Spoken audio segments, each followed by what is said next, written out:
Morning, it's Dame from Dame's Place. I wanted to talk to you today. I tell my stories about places that I've worked, and also a pretty old lady. I'm in my mid-50s. I worked in Attica Prison for 15 years. I worked in a mobbed-up bar. I learned to bartend there, and this other I learned to work in a really kind of like a fancier place. It was called the Batavia Club. I learned to bartend, but I really learned when I worked for Trigger. Joe Maroney. He was a harness racing big guy in that world in the town I grew up in, and he had a restaurant that I worked at. It's called the same thing, but it's not the same people owning it. So if I mess up and say it, I'm never talking about the current situation there. That it reopened after I don't know how many years closed, a lot, and it's not the same people. So. I also worked in the prison for 15 years. I started as a video monitor. I ended up as a lieutenant secretary for time and attendance. That's your money on the books, like your time. A guard swaps his personal days. I worked with personnel and security, but I was the top. I worked for security. So I also worked on investigations of employees and inmates for in-house crime, multi-states, with the feds, with outside agencies, on ongoing cases where inmates were being investigated and the outside people that were investigated as well as them in that investigation. When they tell you that, oh, look at the birds. Yeah. I'll show you where they are.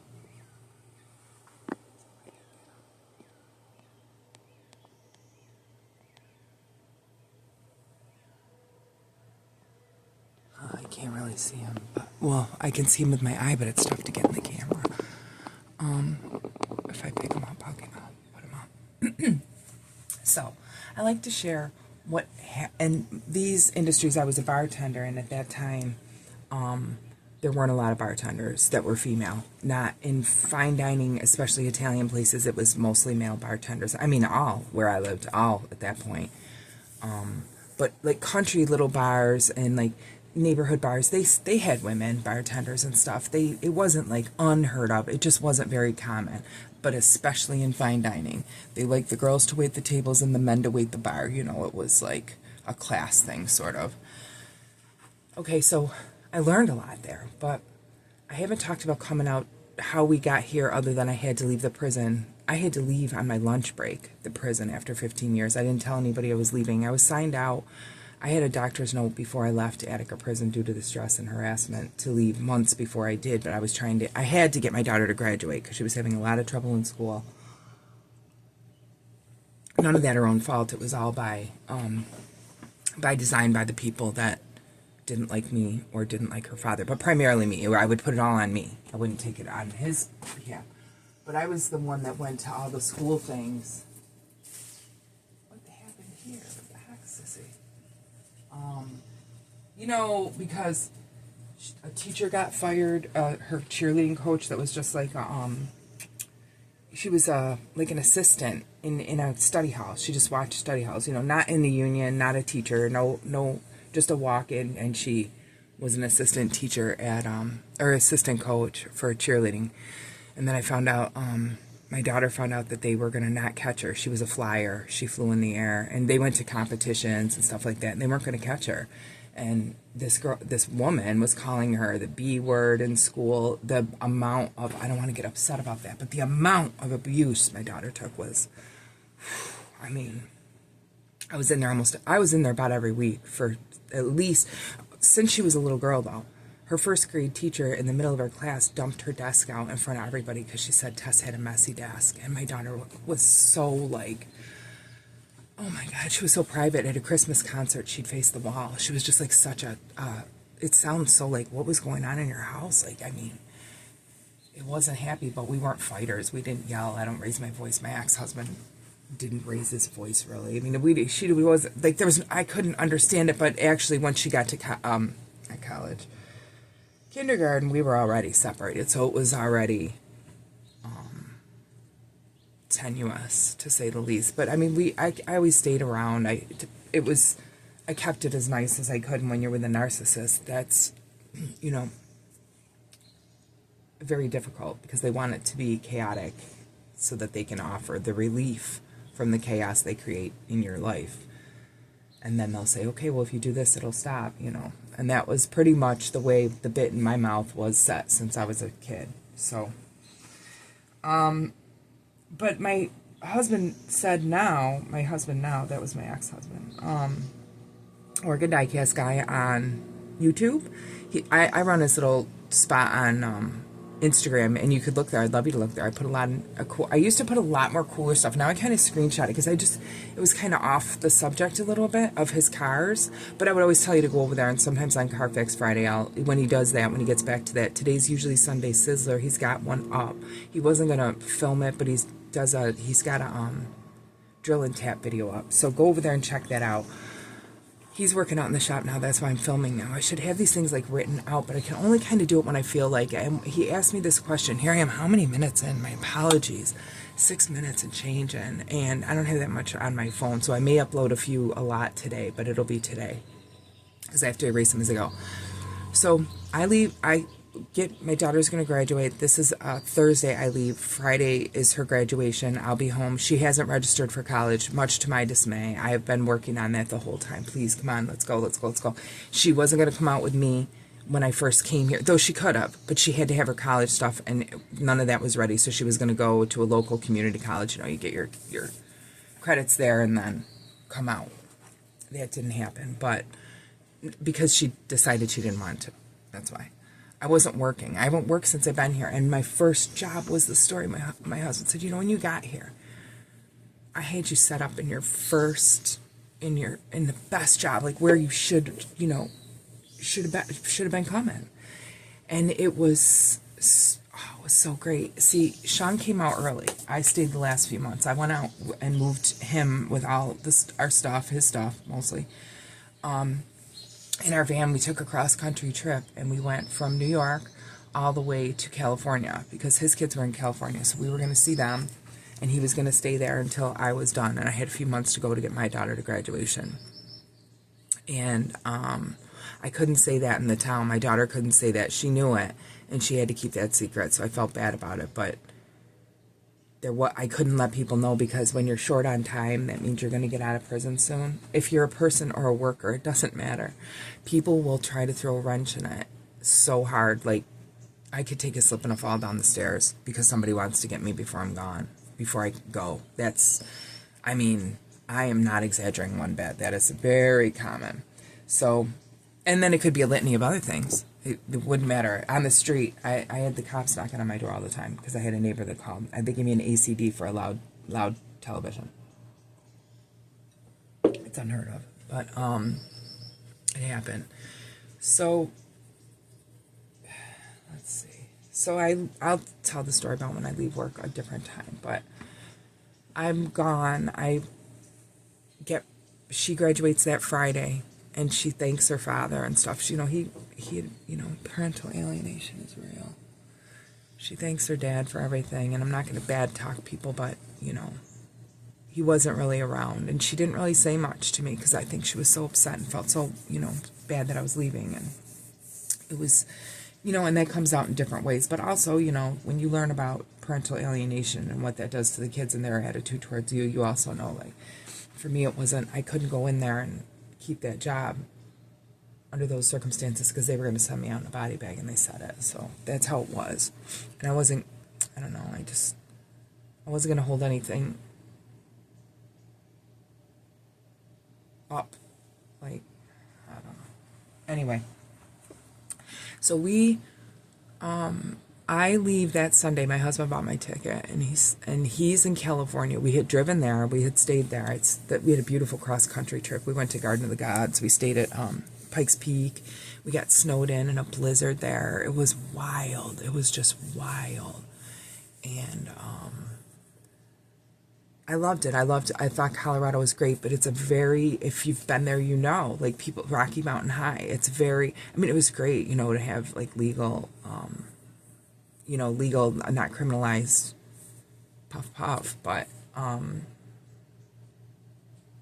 there's a vibe that's off there. It's very like electric. It feels like meth in the air. It's just like, and I remember we were going up to see this lady and that my husband was friends with, and go see her place, and we were up this, like, you know how the roads in Colorado are like little like mule paths, and we're going up it, and I was like, holy God, you know, I was feeling like almost sick, you know, and we come down, we get out of there, which is hard. She's got to like almost lead us down, and my husband could drive in that because he lived in Hemet in the mountains and stuff in California. But I wasn't used to getting through the mountains like that. Appalachia's not even like that.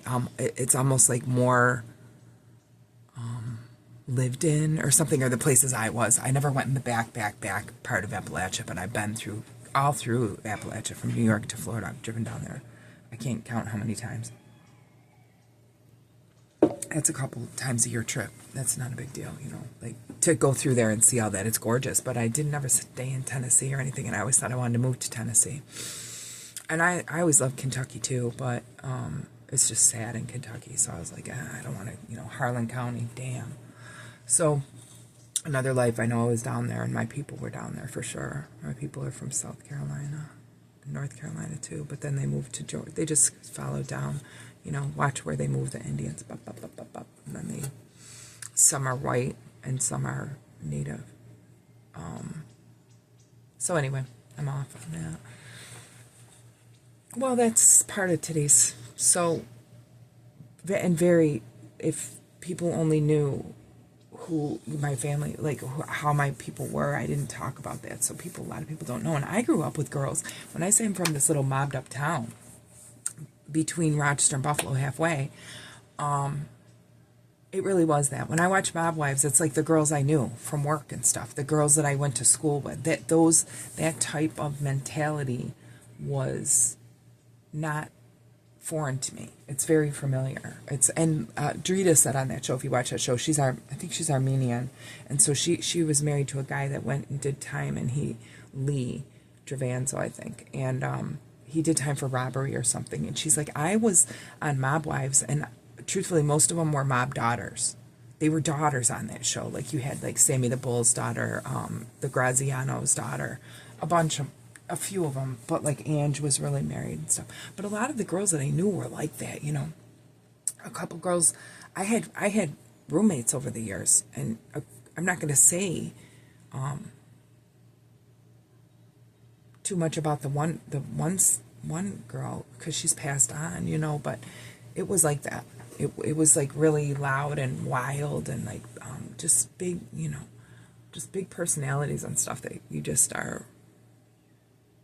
You know, you have to watch out. You have to be like on. And I worked at this place, Funnies, for Trigger, and I was Trigger's girl. He was like my godfather. I mean, he just took care of me. If there was ever any ill will by him, I never did get that, because I look back now and I see who was in on things and what was going on in this big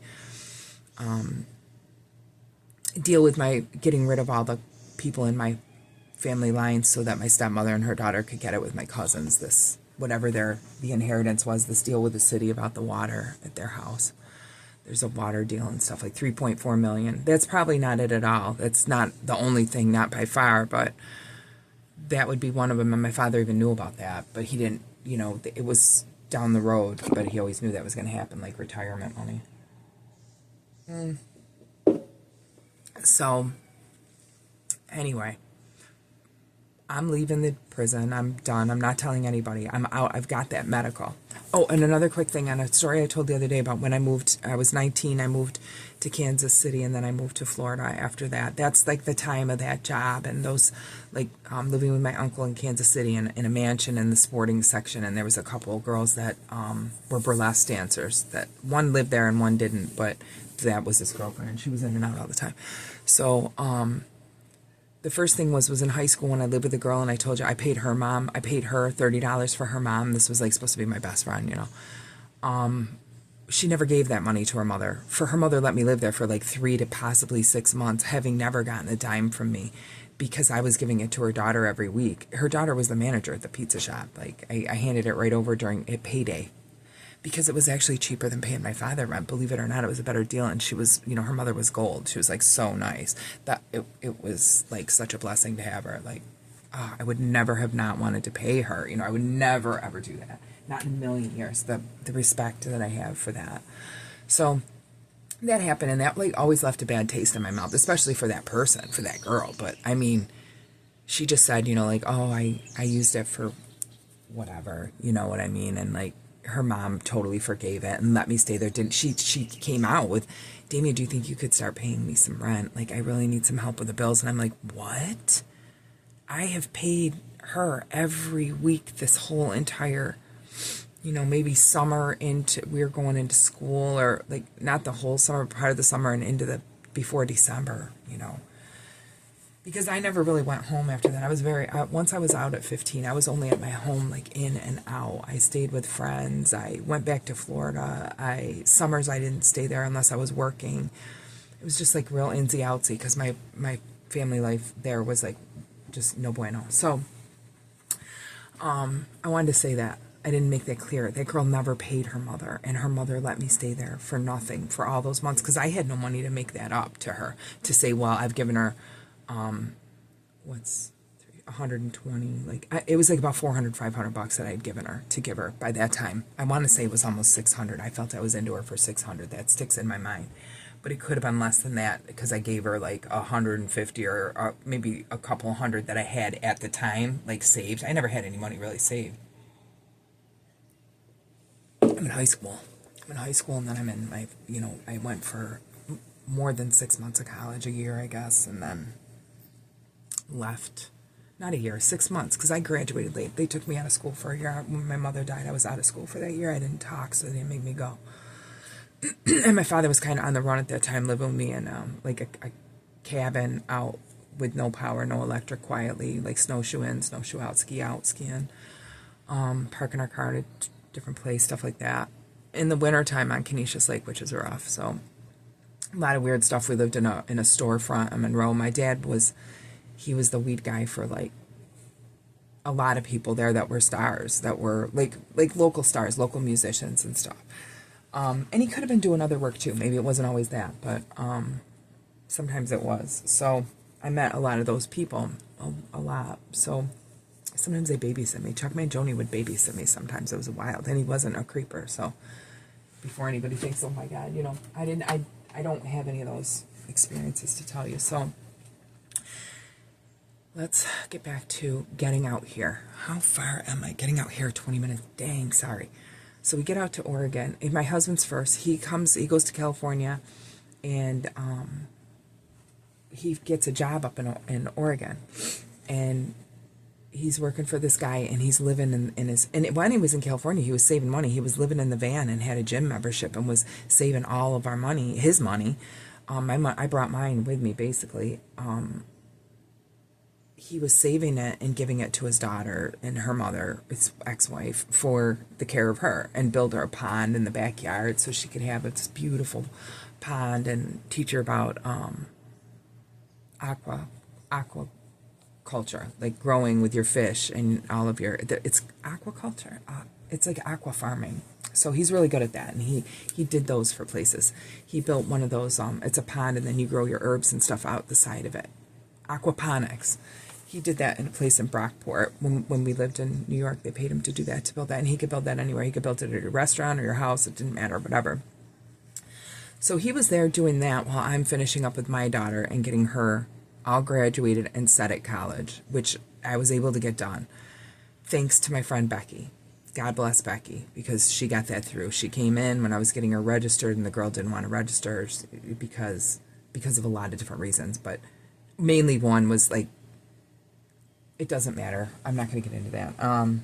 So Becky came through. She worked there. She happened to come in the office and said, oh my God, Dame, you're getting her registered. And she did everything at GCC for me. So, and for Tess, and stayed that person for Tess because I couldn't be there. And she helped Tess along the whole way. So, and these were my friends. These were people that were my friends. She was a true friend. I still couldn't tell her when I was leaving. I couldn't tell any people I knew, not anybody, even people that didn't live there anymore. I didn't tell, and that's the odd part. On that trip to Colorado, because we looked at Colorado too for a minute. You know, Sean, my husband, had job offers different places because he was in the industry.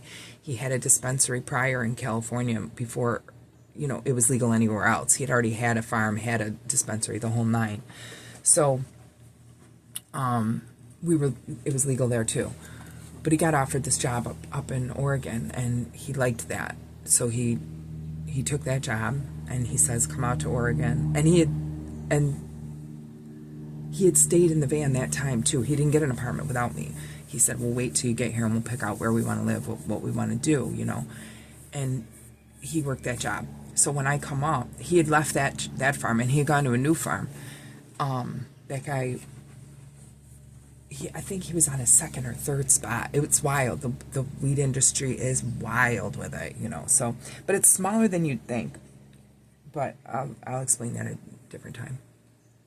I was never a person that came out to get in the field and felt hokey dokey, like, oh my God, everybody's going to be a sweet hippie. I was never confused by that because I traveled along selling t-shirts, tie-dyes with the Dead, not with them, but at Dead shows. My friend's sister made tie-dyes, and she was like, I mean, a huge artist. She more than made tie-dyes. She made everything. She made sheets. It was famous. People knew her patterns all over. When they would see her patterns hanging in her tent, I mean, they were there. We had a big tent and stuff. It was hers. It was all hers. I just worked for her. And she taught me how to tie-dye and tie them and do them in the backyard. She did them the old-fashioned way. Her husband toured around with the Dead playing guitar. He actually toured with the Dead playing guitar, though, in, like, their opening act or one of the bands, like maybe Mickey Hart had a little side band or something. It's a kid's father, essay, and he was always gone with them, so he wasn't around the kids a lot and stuff.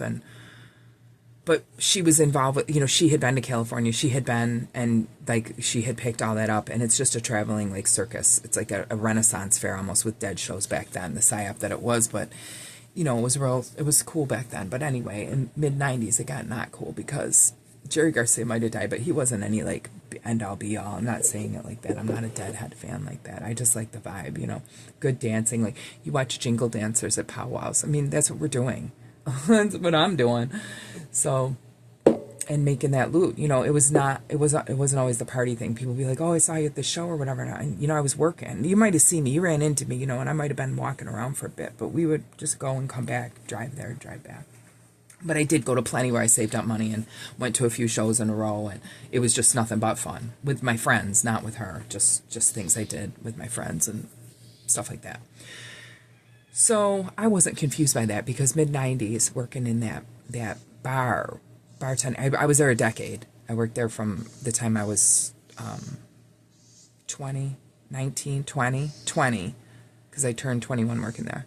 And I was still a waitress. Days I started lunches there. That's how he trained you. So you learn how to do service fast and good and how they like it and stuff like that. You don't go on nights right away. So,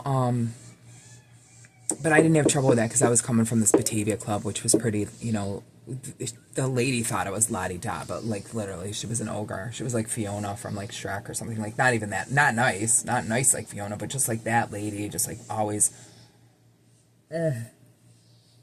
nothing but insults. So, and I wasn't raised like with wolves, you know. She didn't need to talk to me or anyone else that kind of way for the woman that she was, but she did, you know. Sometimes you get bosses that just get off on that. Okay, so we come up here. I fly out, and he's up here, and we find our apartment, and which was great. We found this beautiful place, and the girl gave us, like, at first she said, no, we don't have one available, and the other girl said, oh yeah, we do. We got that one that they're just leaving or whatever. She said, oh yeah, that'll be clean, like, next week or whatever it was. It wasn't long. It was going to be a short time. We stayed in an Airbnb. Oh my God, that we stayed in an Airbnb. It was insanity. It was the guy, it's a whole nother story, but if the story about staying here in the Airbnb out in Salem was unreal. The guy was wild. He was building a cage in the backyard, and he asked Sean if he'd like to go look at it. Built a real, like, zoo-sized cage, and it wasn't normal. It's as you would think. We left a day early. The guy that he worked with was like a 1%er, and really scary, like a biker guy, but he was really nice, and him and Sean became like best friends, and he ended up dying, and Sean like prayed with him and prayed for him, and he came to God in the end when he had been like quite a person that hadn't really been real concerned with those kind of things in his day-to-day life. I don't know, but I know that he needed that friendship with Sean, and it was beautiful. And he lived up on these out in Dallas. If you look at Dallas, Oregon, how pretty it is. So Sean ended up working for another farm, and that was native owned. Natives owned it with another guy, and he is from back east, Kansas way. Cool guy, white dude. And then the natives, I'm not going to say what tribe they are. I'm not really sure, but I think they're Silets, I would say. Salish, I don't know. I'm not sure. But it's 45th parallel. You can look that up. It's a cool, beautiful, beautiful place on the side of a mountain. I remember getting there to work the first day, and you're just looking at pine trees, Christmas farms. It smells so good. And I didn't start right away. I didn't start there right away. He came in and brought me into trim. At first, I just had time off paid. I was on that sick leave for a minute. So they paid me for like a couple years on a sick leave. Like, not sick leave even. It's not sick leave, but I paid in my union dues, and you got like half pay for every year of service. So I got all those paychecks and like 6 months of unemployment. So I was just kind of discombobulating. I got here in July, and then by trim season, I was sending out, though, resumes to work at the colleges, and even in that time, like as soon as I got here, I started sending resumes out, but the girl that worked in the prison gave me a bad reference, sort of saying like she resigned, but not, it was medical, but not because she's crazy. Okay, that's what she said. And she told me what she said, because she still has the job to this day. But whatever. I was blacklisted. I didn't know how many things she had said, because I couldn't believe nobody was calling me back from anywhere. So I didn't find this out until I finally called her up and said, "What is going on? Are you not getting any calls from these places?" And then she was like, "Oh yeah, I just got one the other day." And I said you weren't out because you were mental. I said it was just stress, physical, because I have a bad back, and like I have really migraines bad and stuff like that. So I don't like to say it because I don't now, but at the time I did. So that's what she did, and that's where I was at. And it was trim season, and they always hire a lot of people for trim season. And you see a lot of trimmers that are they're traveling from place to place. And it used to be like this, like kind of a really cool gig. You'd want to go to Humboldt. Like back in the 90s, I always wanted to go to Humboldt in California, NorCal, and trim. Man, it was like dreamy. It just looks so cool. But then when you look up Trinity and look up Humboldt County, they've done specials on it. It's real dangerous, because that's the truth of the situation. There's cartels everywhere from different places, different countries, that have illegal grows everywhere and stuff. Big grows here in Oregon and in California, obviously. So when I got up there, I wasn't like Lily of the Valley. Like, I don't have any idea what's going to go on. I was on my P's and Q's, and it was just so beautiful that, like, just trimming. Picture you're in this big pole barn, and you're sitting in circles, and everybody gets their weed, and you have a tray on your lap, and maybe a bag by your side. You're pulling it out of the bag, and you're putting it in the trays. And my hands were so cold. It was so cold, and it was rainy. It was starting to get rainy. When you're trimming, you're trying to beat the rain.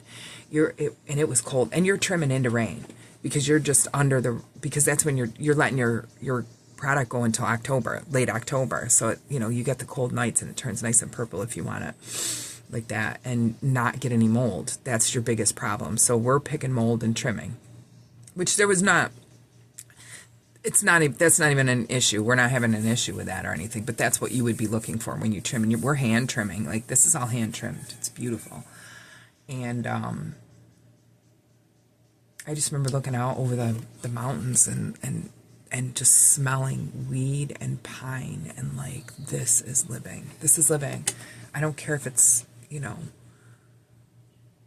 that nothing like bothered me at all in life. I was just like, I made it. We're here. Like, whatever happens here, we'll figure it out. But this is how it's supposed to be. Because where I'm from, I mean, oh my God, to get a breath of air with pine and weed in it, man, you're like crawling on your belly.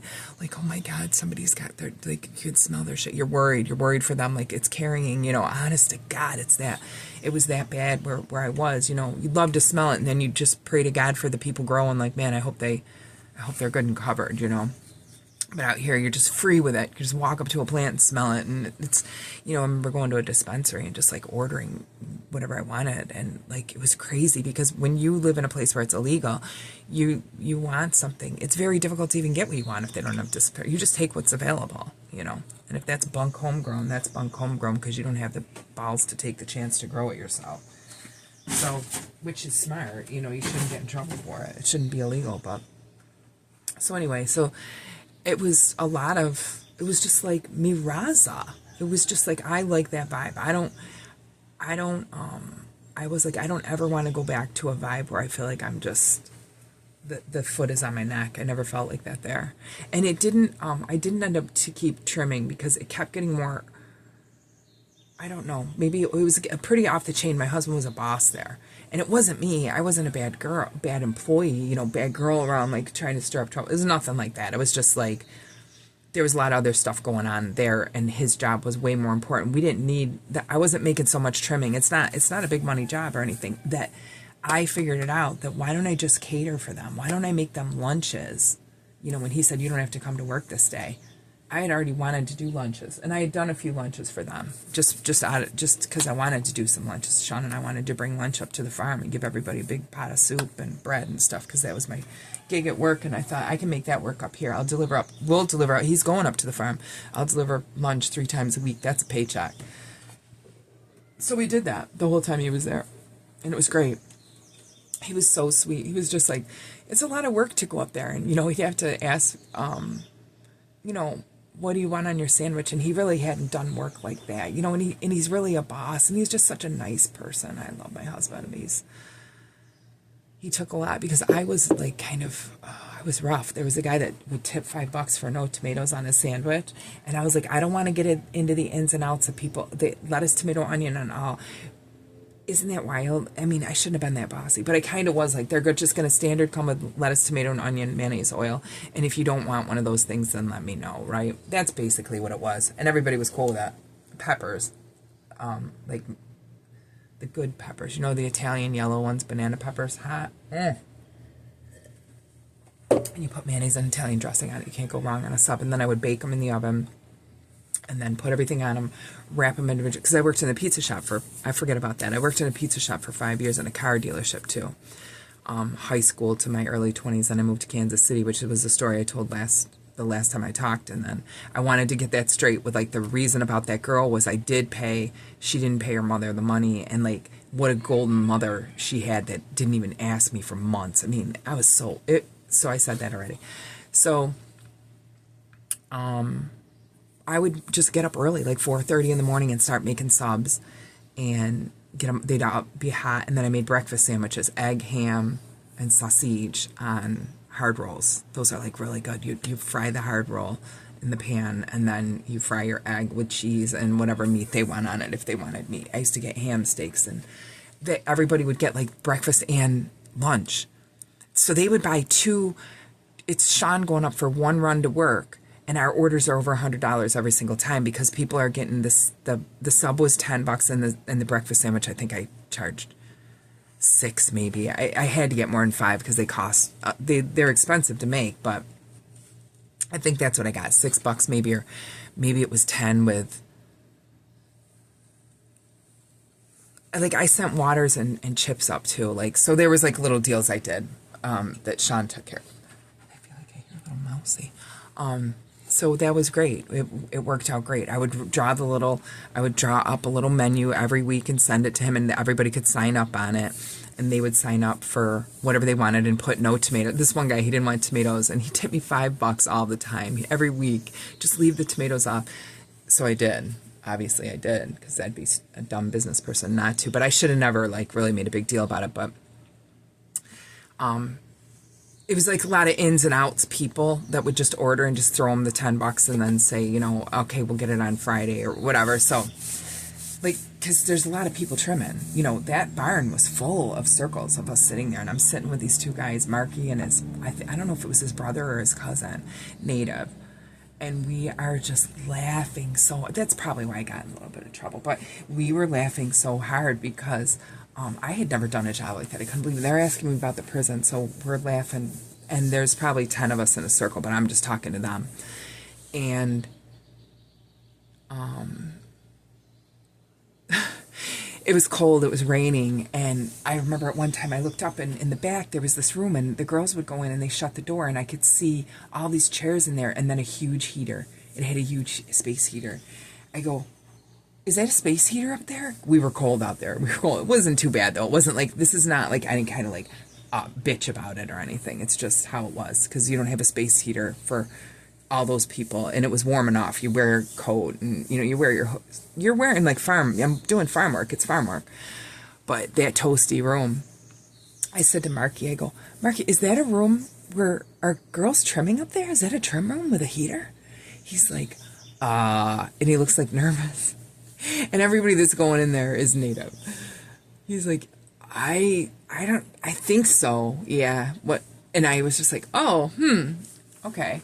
And he just laughed and knew, like, that wasn't for us. That was for the girls that were, you know, they were the special girls. They were, like, with the company. And we were, like, employees. So, anyway, it wasn't a big deal or anything, but he actually got, like, worried, like, it was, like, racism or something, you know, like, not to say it, but just, like, laughing. And I'm like, it's all right.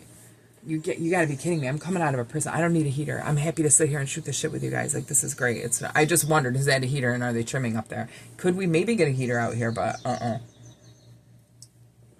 worked out in snow. I've bartended in snow, so it wasn't any problem.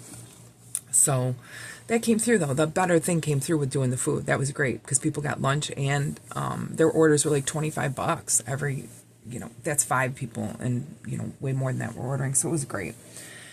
And it was where, you know, like, you're meant to be out doing food or being outside or staying home. I ended up staying home because I didn't find a good job. I worked another little jobby while I was here in town, and a couple. Sean had an employment agency for veterans to serve a veteran when we got here, and he was helping vets get jobs in the industry. It was really helpful, and a lot of guys got jobs and got places where they really liked to stay, like stayed there for a long time and stuff. So it was all good when we got here. We were like, yeah, this is where we should be. This is where we should definitely be. So I guess that's it today. That's a good story. That's a good long one, 20 minutes. Oh my God, 40 minutes, double. Like, look how long I can go on. All right. You guys have a beautiful day. I don't know if you go to your farmers markets. If you don't, I said it, I'll keep saying it till the summer's over. Just go and get what you need. We got some good deals yesterday. What did we get? God, I can't remember anything. I was meant to get plums and stuff.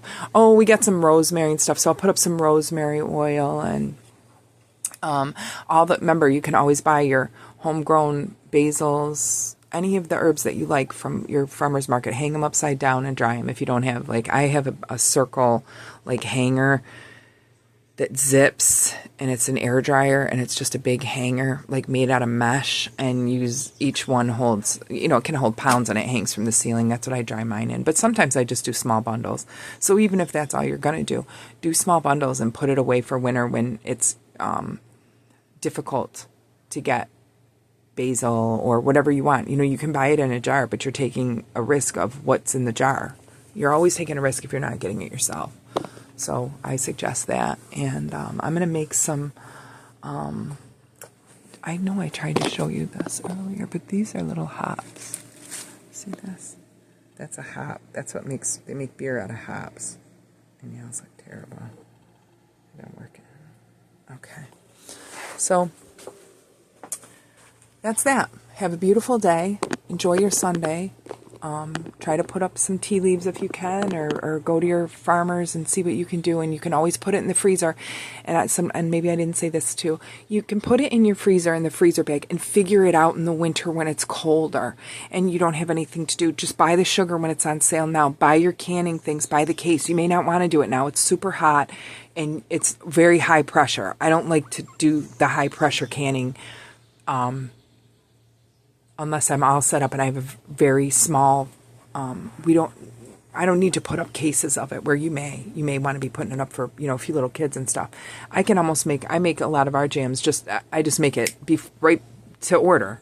What kind you want, and I pick it out and just make it and keep your pectin on hand.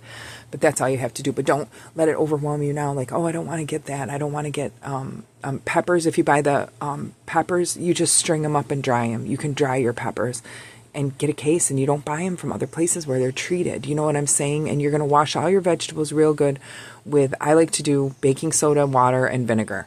And I just give them a good rinse, soak, rinse, and rub them off. And then they're good to hang up or use in whatever you're going to use them for. But pit fruit can be frozen with the pits in it. You don't have to cut the plum open. I did that one year it was unbelievable, the work I did. When come to find out, you can freeze them with the pits in, let them thaw out, and then you just like pop them out. They'll pop right out and throw them in the skin stays hard, so you throw them in the Ninja, break them up, and then that'll be your jam. Okay. If you have any questions on anything, please ask. I'd love a comment. I would love you to follow and share and go back and and listen to the videos and stuff. I'm on Dame's Place on Instagram. TimeBend2025 is like the handle. But you look up Dame's Place, same as here, and Attica Prison Survivor Stories on Instagram. And I tell the stories. And I keep that up to date with like prison stories from where I worked in that area, in New York mostly. I don't really talk about them here. To show what everything that I said is happening, and as you can see now, like why I've never gotten anybody to listen to what I'm saying is beyond me. But I just know it's got to be because I'm on the burn, and that is the way we're going. We're going to that type of situation. That is what mass surveillance looks like. Okay, so there's a lot to learn about that and ways to go about that from people that come from places that either worked in it, or maybe it's your generational trauma. You're Native, you're Irish, you're of any marginalized people that had to run for their lives through the woods. So with that, I bid you a good one, and go over there and watch it. It's great. There's great stories. And if you got any questions, or you wonder about anything, or you're working in a prison and you want to ask me, ask me. If you're thinking of ever going into that or committing crimes and think that you're just going to get out and it's going to be everything will be as it was. It won't. I promise. God bless.